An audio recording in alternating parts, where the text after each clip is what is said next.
नमस्कार। ऊटी के लहसुन की खेती करके अपने काश्तकार काफी अच्छा पैसा बना रहे हैं, लेकिन हर कोई ऊटी के लहसुन की खेती नहीं कर पाता है। जिसमें मेन कारण ये है कि उसमें थोड़ी सी रिस्क है, क्योंकि इन्वेस्टमेंट भी ज्यादा है।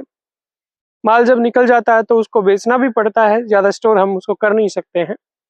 पर यदि आप थोड़ा सा भी ऊटी के लहसुन लगाने का मानस रखते हैं, तो आज इस वीडियो में हम एक ऐसी ट्रिक की बात करने वाले हैं जिसको अपना के आप बहुत अच्छा उत्पादन और ऊटी लहसुन की बहुत अच्छी क्वालिटी ले सकते हो। यदि आप जैसे जनरली हमारा क्रॉपिंग पैटर्न रहता है कि खरीफ में हम सोयाबीन वगैरह करते हैं और उसके ऊपर ऊटी लहसुन लगाने का प्रयास करते हैं। मेरे ख्याल से यदि आप खरीफ में सोयाबीन की नॉर्मल खेती कर रहे हैं या मतलब और मूंग उड़द कर रहे हैं, तो खरीफ आपको छोड़ देना चाहिए ऊटी वाले लहसुन में, ठीक है। और आपको उसमें सिर्फ एक ऊटी की लहसुन की फसल लेना चाहिए। यदि देखोगे इसको थोड़ा ध्यान से, तो आप पाएंगे कि यदि हमारे खरीफ वाला जो बारिश वाला सीजन छोड़ देने से यदि हमारे ऊटी लहसुन में 1 क्विंटल भी पैदावार बीघा की बढ़ जाती है, तो हमारी वो सोयाबीन को लगभग बराबर कर देता है।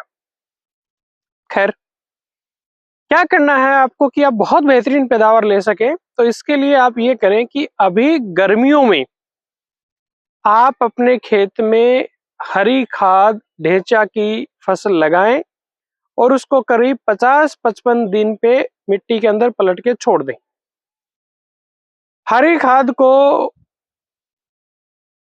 करने का एक और ज्यादा अच्छा तरीका ये हो सकता है कि जिस जो हरी खाद में आप पानी दो, उस हर एक पानी के अंदर आपका वेस्ट डिकम्पोजर या जो भी आप मतलब गोमूत्र या गाय के गोबर में या वेस्ट डिकम्पोजर भी, चाहे आप गुजरात वालों का यूज करें या नई दिल्ली वालों का यूज करें, पॉइंट ये है कि जो भी पानी दें उस हर एक पानी में आप कल्चर सूक्ष्म जीव, लाभदायक सूक्ष्म जीवों का कल्चर उस पानी में चलाएं।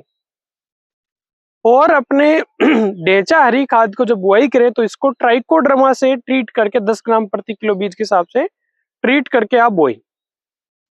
और साथ में इस ढेंचा में कुछ एक पौधे आप उसमें मक्का के भी फेंके और उसको मक्का के बीजों को माइक्रोराइजा से ट्रीट करके वो फेंके और इस हरी खाद को 50-55 दिन पे मिट्टी के अंदर पलट दें। गर्मियों में उगा दें ये हरी खाद। आपको बीज लेना है इसका 20 से 25 किलो प्रति एकड़। बीज उपलब्धता की कमी है, इस साल खास कमी है। बिहार में इसकी ढेंचा की फसल खराब हो गई। मैं कुछ किसानों के नंबर स्क्रीन पे डाल रहा हूँ। आपके पास भी ढेंचा का बीज उपलब्ध है तो आप भी अपने नंबर कमेंट में डाल दें ताकि आप आपस में खरीद सके। करना क्या है, अभी रबी की फसल आपकी कट रही होगी, ये कटने के बाद में आपको ढेंचा 20-25 किलो प्रति एकड़ के हिसाब से लगाना है। और हर एक पानी में आप कोशिश करें कि लाभदायक सूक्ष्म जीवों का एक पानी के साथ में कल्चर चला दें और 50-55 दिन के ऊपर उसको मिट्टी में मिला के बढ़िया से और कोशिश हो सके तो रोटावेटर भी चला के उसको छोड़ दें और आपके बारिश के सीजन में उस खेत को पड़ा रहने दें यूं ही। और जब आपको, चूंकि अपन ऊटी का लहसुन थोड़ा अगेता लगाते हैं तो थोड़ा और नॉर्मल लहसुन से, तब आप अपना ऊटी का लहसुन लगाएं, आपको शानदार रिजल्ट मिलेगा और सोयाबीन वाली माथा फोड़ी भी नहीं करनी पड़ेगी। क्योंकि कई परिस्थितियां ऐसी होती हैं कि उसमें सोयाबीन लगाने से बेहतर होता है कि हम उसको ना लगाएं, वो फायदेमंद हो जाता है, जो प्रेजेंट स्थिति है। इसमें आप ये भी कर सकते हो, जैसे आपके पानी की सुविधा नहीं है तो आप बारिश के टाइम में, बारिश की शुरुआत हो उस टाइम ही ढेंचा फेंक दे और जब कुदरत मौका दे 45 दिन से लगा के 60 दिन तक जब कुदरत मौका दे दे तब उसको मिट्टी के अंदर पलट दे। कुदरत मौका दे दे मतलब, क्योंकि अपन यदि जुलाई फर्स्ट में बोते हैं तो आपकी जुलाई पूरा और वो अगस्त लास्ट में वो तैयार होता है मिलाने लायक। तो उस समय तक कई बार क्या होता है, लगातार बारिश होती रहती है, तो हमें उसको पलटने में मुश्किल हो सकती है।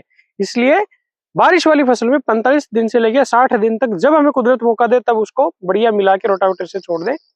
आपको जबरदस्त फायदा इसका मिलेगा, आपको ये करना चाहिए। तो लहसुन वाले काश्तकार इस चीज का खास ध्यान रखें, जिस तरीके से जमीन की जो हेल्थ है, जो इसका कार्बनिक पदार्थ कम हो रहा है और जो लाभदायक सूक्ष्म जीवों की डाइवर्सिटी कम हो रही है, उन हालातों में भविष्य में लहसुन की खेती बहुत ज्यादा केमिकल के इस्तेमाल से ही संभव हो पाएगी, अदरवाइज नहीं हो पाएगी।